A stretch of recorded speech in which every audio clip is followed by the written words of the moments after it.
Senior صحافی اور تجزیہ کار جاوید چودھری کے مطابق یہ اقران کن کہانی ہے فرحانہ اکرم اور ہارون علی کا تعلق لاہور سے ہے۔ یہ لوگ لاہور ایئرپورٹ کے ذریعے 30 دسمبر 2024 کو عمرے کے لیے سعودی عرب گئے۔ ان کے ساتھ خاندان کے لوگ بھی تھے۔ یہ لوگ جدہ ایئرپورٹ پر اترے، سامان اٹھایا، ایئرپورٹ سے باہر آئے اور مکہ مکرمہ روانہ ہو گئے۔ عمرہ کیا اور درمیانے سے ہوٹل میں رہائش پذیر ہو گئے۔ ان کا زیادہ وقت حرم شریف میں گزرتا تھا۔ فرحانہ خاتون تیسرے دن حرم سے واپس آئی تو ہوٹل میں پولیس اس کا انتظار کر رہی تھی۔ پولیس نے اسے دیکھتے ہی گرفتار کر لیا۔ اسے بتایا گیا ایئرپورٹ پر آپ کا بیگ رہ گیا تھا، اس میں سے منشیات نکلی ہے، لہذا آپ کو منشیات سمگلنگ کے جرم میں گرفتار کیا جا رہا ہے۔ یہ خبر خاتون کے لیے قیامت سے کم نہیں تھی۔ سعودی عرب میں منشیات فروشی اور سمگلنگ میں سزائے موت دی جاتی ہے۔ کیس کا فیصلہ بہت سپیڈ سے ہوتا ہے اور اس کے بعد مجرم کو چوک میں بٹھا کر اس کی گردن کاٹ دی جاتی ہے۔ خاتون نے یہ خبریں سن رکھی تھی، لہذا اس کا دل بیٹھ گیا۔ خاندان کے دوسرے افراد بھی گرفتار کر لیے گئے اور انہیں حوالات میں بند کر دیا گیا۔ تفتیش شروع ہوئی تو خاتون کے سامنے ایک بیگ رکھا گیا۔ بیگ پر خاتون کے نام کا ٹیگ لگا تھا۔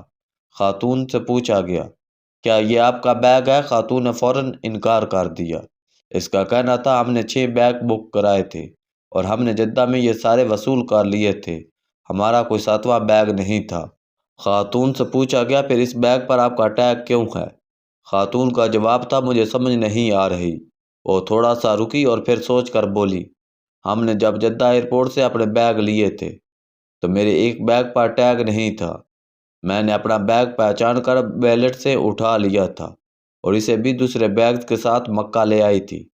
تفتیشی نے خاتون کے بیان یک تصدیق کرائی تو یہ صحیح نکلی۔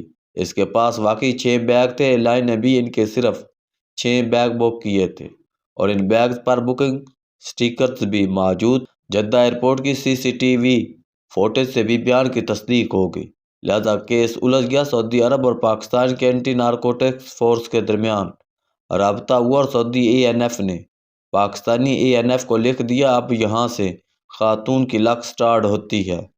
یہ لوگ دیندار اور پرہیزگار ہیں۔ خاتون نے رو رو کر اللہ سے مدد مانگنی شروع کر دی۔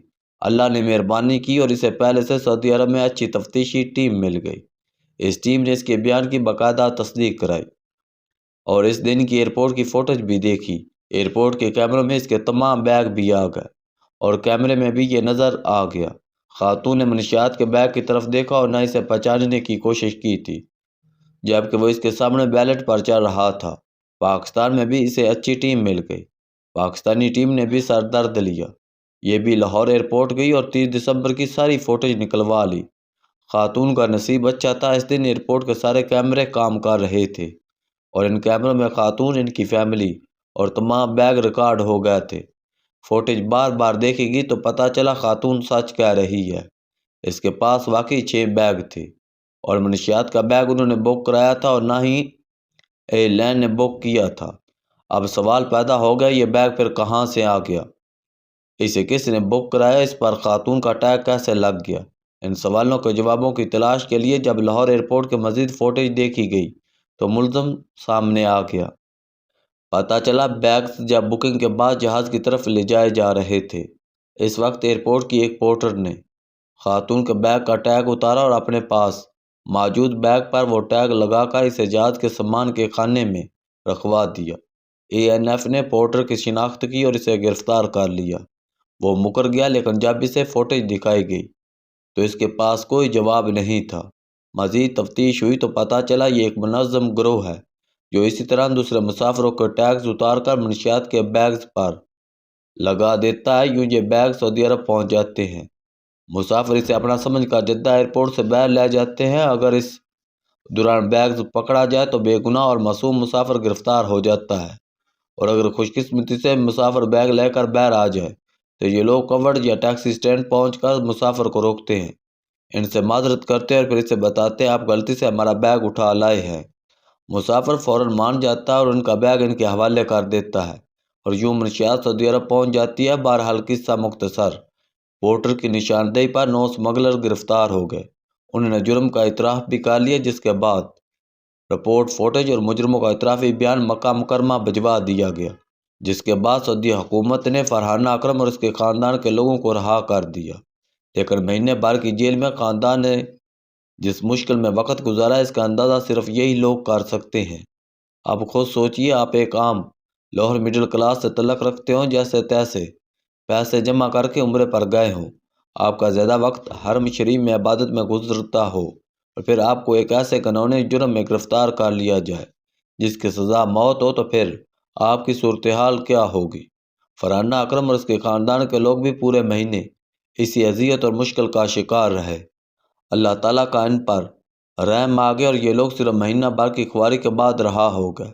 آپ ذرا سوچئے، اگر خدا نخواستہ اس دن جدہ ایئرپورٹ کا ایک آدھا کیمرہ خراب ہو جاتا، یا لاہور ایئرپورٹ کی فوٹیج ضائع ہو جاتی، یا کیمرے جواب دے جاتے، یا ان لوگوں کو سعودی عرب اور پاکستان میں کوئی سست ٹیم ٹکر جاتی اور یہ لوگ تفتیش اور تصدیق پر وقت ضائع نہ کرتے، تو ان لوگوں کا کیا بنتا؟ یہ اس وقت کہاں ہوتے؟ فرحانہ اکرم کی کہانی ثابت کرتی ہے ہم من و حیصل قوم کس قدر گر چکے ہیں۔ ہمارے دل میں اس سرزمین کا احترام بھی نہیں رہا جس کی طرف منہ کر کے ہم نماز پڑھتے ہیں، یا جو ہمارے ایمان کا حصہ ہے۔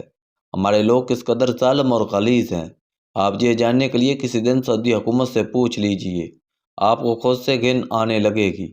پاکستانی یا پاکستانی بیس میں چھپے دارندے احرام، قرآن مجید، جائے نماز اور حج کی چپلوں میں منشیات چھپا کر سعودی عرب لے جاتے ہیں۔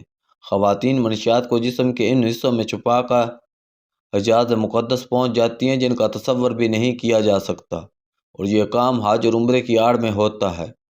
پاکستان میں بے شمار ایسے گروہ پکڑے گئے ہیں جو غریب اور مسکین لوگوں کو مفت عمرہ یا حج کی آفر کرتے ہیں۔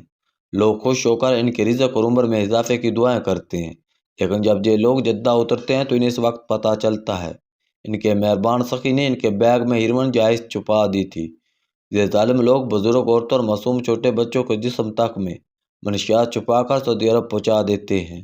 یہ بے گناہ لوگ بعد ازاں پکڑے جاتے ہیں اور پھر ان کے سر اتار دیے جاتے ہیں۔ سعودی عرب، UAE اور ایران میں ہر سال پاکستان سے ہزاروں کی تعداد میں بخاری بھی جاتے ہیں، اور یہ وہاں مانگ مانگ کر ملک کا نام روشن کرتے ہیں۔